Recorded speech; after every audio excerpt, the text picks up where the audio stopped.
Hi, Year 12s. This is our fourth lecture in the Causes of the American Revolution series for Area Study 1. And today we're going to be covering the French and Indian War, the causes, the triggers, the consequences. Last time we looked at the causes of the American Revolution, we were looking specifically at the colonial attempts at unity. And we looked at three different attempts, the first being initiated by the colonists, the second initiated by the British, and then the third one was the Albany Congress, where 9 colonies were invited to discuss a plan of union. It was proposed by Benjamin Franklin that this should have occurred because of the outbreak of the French and Indian War, and pretty much the aim of that union was trying to defend the colonies, but it would also have several other consequences to it. Unfortunately, the Albany Plan didn't get passed. It was rejected by the colonial assemblies for a number of different reasons, um, and it never actually made it to England for endorsement. So that's where we left off last time. Now, today, what we're going to do is you should be able to identify and explain the causes, triggers, short and long-term consequences of the French and Indian War with reference to British mercantilist policy, which we've covered before, and the Proclamation Act, which is a new key knowledge area that we're going to learn very briefly about today. If you're following in your textbook, the textbook pages for this lecture are pages 44 to 69. Now, the causes of the French and Indian War are such that there is a long-term dispute between the British and French empires. These two empires, for a long time before the French and Indian War, have been long-term rivalries because they are the two key leaders of colonizing the world, and so the British and French are forever coming to blows over land rights, and we'll find that in this war specifically, the British see part of French occupied land in America to be really rich in natural resources, and could definitely help the long-term wealth of Britain if those natural resources were in the hands of the American colonists.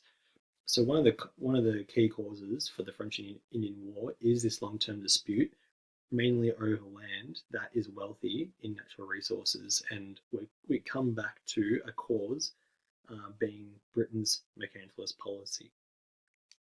Another cause of the French and Indian War is the Native Americans. We haven't talked too much about these guys before, but they come into the narrative.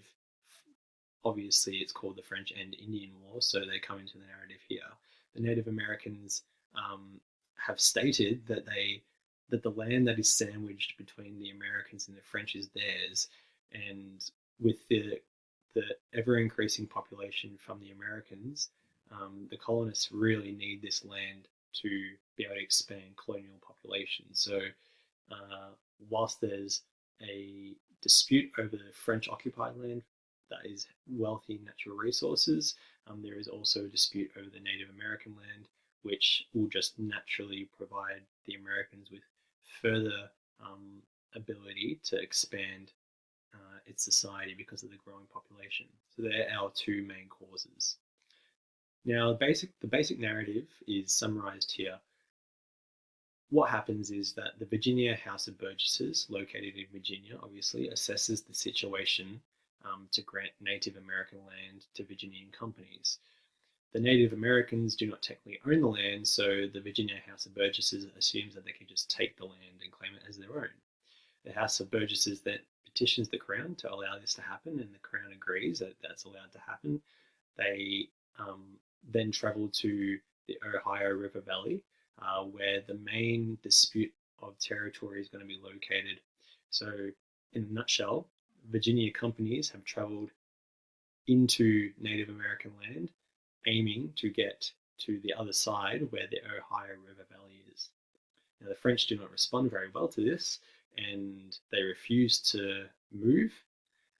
And this is our first time where we actually meet George Washington. George Washington, who lives in Virginia at the time, is commissioned by the Virginia House of Burgesses to actually go and tell the French to vacate the area in the Ohio River Valley, and the French refuse. The first trigger of the French and Indian War is that the French have built a fort in the Ohio River Valley to protect protect it. That's one of our first triggers, because when George Washington gets there, he realizes he can't actually, invade them as easily or tell them to leave as easily as he thought it was going to be. A second trigger is that when Washington rallies some troops at the command of Virginia Governor Robert Dinwiddie, he also meets the half king of the Iroquois tribe, and he's able to gain some intel about the French. At this time, this Iroquois tribe is part of a larger tribe that's actually allied with the French. And what Washington does is actually gain the partnership with the Iroquois tribe, and or this specifically the half king of that Iroquois tribe, and he gets some intel into actually how to approach this fort in the Ohio River Valley. Washington then proceeds to approach the fort and sees the French approaching him, and so out of fear, he pretty much fires on the French.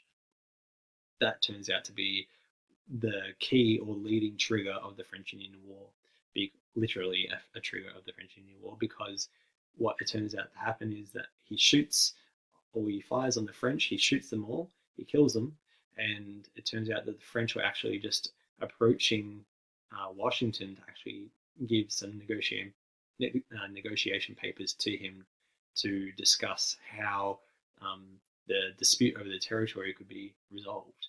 And so he kills the French diplomat that was going to actually resolve the war itself before it even started to occur.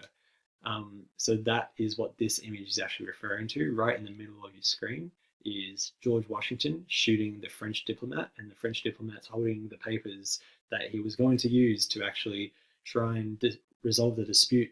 He'd been given the command from the French to resolve the dispute over the territory, but George Washington, in haste and out of fear, has shot him dead, unfortunately. And we've also got in the foreground the Native American half king from the Iroquois tribe, who's also just observing what's going on. And it's fantastic that this image includes all three of those parties, because they are all part of the causes and the triggers of the French-Indian War. So what were the short-term consequences of the war? So the war pretty much begins with George Washington's shooting of the French diplomat. The French don't obviously respond very well to this. They see it as an act of war, and so the French then come out of the fort in Ohio and start attacking George Washington. He then retreats, and we end up into a long war where there's several smaller just wars within the colonies between the French and the British and the Native Americans over this territory. So obviously what has to happen is the colonies have to reassess their ability to defend themselves. And so, as we already heard about, Benjamin Franklin proposes the Albany Congress and the Albany Plan of Union to strengthen the defense of the colonies. A subsequent consequence of that is that there are stronger intercolonial relationships between the colonies themselves. Another consequence of the French-Indian War is colonial or national pride. So what ends up happening towards the end or towards the middle of the French-Indian War, the British are really struggling to stay afloat. So King George, because of the French-Indian War breaking out, King George has sent troops from Britain over to defend the colonies. Unfortunately, his troops can't withstand the forces of the French, and there is a moment in history where the British are about to be savagely killed by the French. And this group called the New England Expedition, which is a troop or a group of military specifically just made of colonists, actually saved the British from being completely annihilated. And that is their little moment of colonial or national pride, we could call it, where the colonists actually are the ones who are defending Britain rather than Britain defending the colonies. And that will come into that plays in the psyche of the colonies for a long time, and that comes back full circle when the revolution actually starts to occur. A third consequence is it becomes really apparent to us as historians, and not necessarily the Americans at the time, but it becomes apparent to them eventually what Britain's true intent for America is. Um, it's not so much about, you know, Britain defending the colonies; it's about Britain actually gaining the land, so they become more wealthy. And so we see this theme of mercantilism come up once again. You know, Britain puts colonists in a deadly position for the sake of their own wealth and mercantilism. So that's another short-term consequence. Another consequence is the victory. So, in a nutshell, the British actually come back after the New England expedition saves them. The British come back and actually are able to defeat the French, and they win the war. And victory is official um, through the signing of the Treaty of Paris in 1763. And the consequences of that is that America receives all the territory that was being disputed. So the colonists gain the territory, um, but there is also a huge economic cost to Britain. And what we find out later on is that Britain believes that America should assist with the economic cost. You know, Britain have sent their troops to defend the colonies. The colonies have survived because of that. They've also gained land because of that. And so Britain thinks, well, you guys can't just get off, you know, freely. You know, it's only because of us that you guys are here. So maybe you should be shouldering some of the economic cost of this too. A very, very, very important consequence of the French Indian War is imperial pride. Obviously, the British and the Americans have won, and the Americans are British in, you know, naturally. They're part of the British monarch, and so there is this real sense of imperial pride amongst the British and the Americans, and the relationship is really, really strong at this time. The Americans celebrate as Britons more so than Americans, and they get this imperial pride because the monarch has ultimately protected its people. You know, the monarch has fulfilled what the monarch was supposed to do. And finally, there is a rebellion from the French and Indian king Pontiac in May 1763 after the Treaty of Paris is signed. This Indian king, Pontiac, actually tries to continue the war after it's finished and tries to reclaim French territory because he is currently allied with the French, which doesn't go down very well. It kills a lot of British troops, and King George III actually has to get involved, and he introduces what's called the Proclamation Act. So these are the short-term consequences. The long-term consequences are, number one, that the French have a score to settle with Britain because Britain have won the battle between the two, and that rivalry continues to perpetuate, especially because French Canada is now being lost, and Canada is now part of the American or the British colony. Another long-term consequence is the introduction of George Washington as a possible leader, whilst he is the one who actually triggers the war to begin because he foolishly shot the French diplomat. He does a lot during the war to actually show that he can be a leader or a possible leader in the future.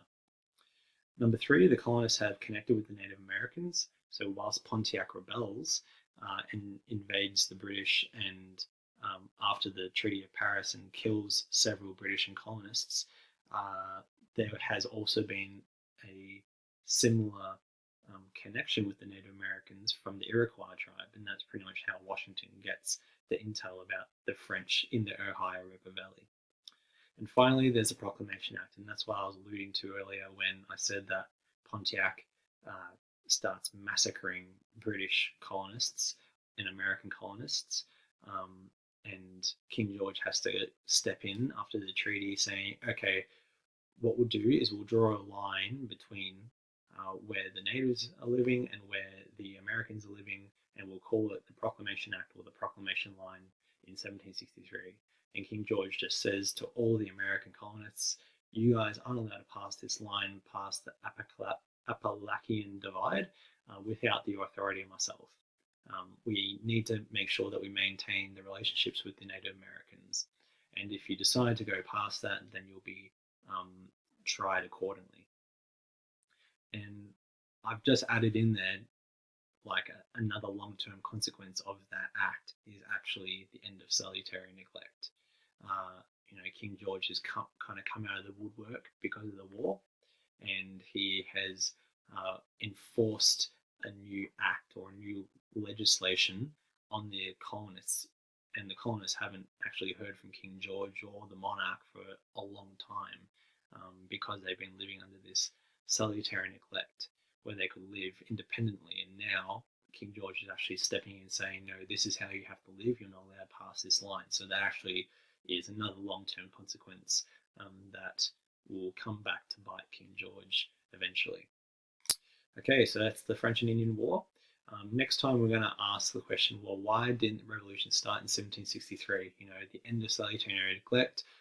It becomes very obvious that Britain are more interested in the wealth of the land rather than the colonists, etc., etc. So we're going to ask, well, why didn't the Americans just turn full circle right there and start the revolution in 1763? We're going to look at the idea of republicanism and monarchism.